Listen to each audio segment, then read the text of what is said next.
ఇక మేడ్చల్ జిల్లా కుబ్దుల్లాపూర్ నియోజకవర్గంలో ఎమ్మెల్సీ షంబీపూర్ రాజు బీజేపీ లక్ష్మణ్ మాట్లాడిన మాటలకు సమాధానమిస్తూ మతి భ్రమించిన మాటలు ఎందుకు మాట్లాడుతున్నారు? కర్ణాటక గవర్నమెంట్ లాగా కాదు, ఇక్కడ ఉన్నది ఉద్యమ సారథి కల్వకుంట్ల చంద్రశేఖరరావు అని. మీ ఆటలు ఈ ప్రజల ముందు సాగవని, ప్రజలకు సేవ చేస్తున్న ఎన్నో పథకాలు పెడితే మీరు హాస్యాస్పదంగా మాట్లాడుతున్నారు, ప్రజలే మీకు బుద్ధి చెబుతారు అని హెచ్చరించారు. భారతీయ జనతా పార్టీ సంబంధించినటువంటి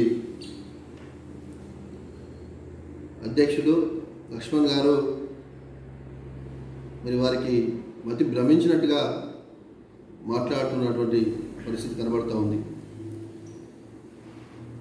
టీఆర్ఎస్ పార్టీ పైన, ఈ ప్రభుత్వం పైన, మా నాయకులు కేసీఆర్ గారి పైన, కేటీఆర్ గారి పైన వారు నోటికి వచ్చినట్టు మాట్లాడుతూ ఉన్నారు.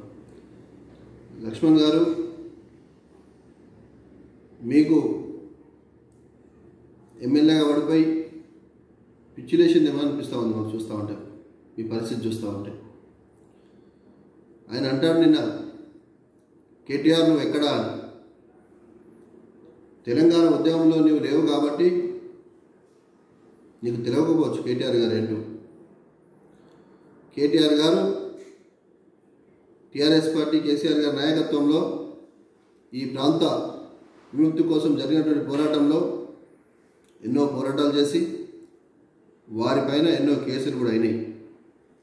లక్ష్మణ్ గారు, మీకు మతి భ్రమించవచ్చు కాక, కానీ టీఆర్ఎస్ పార్టీ పైన, కేటీఆర్ గారి పైన, కేసీఆర్ పైన ఊరికి మాట్లాడితే ఖబర్దార్ అని చెప్పి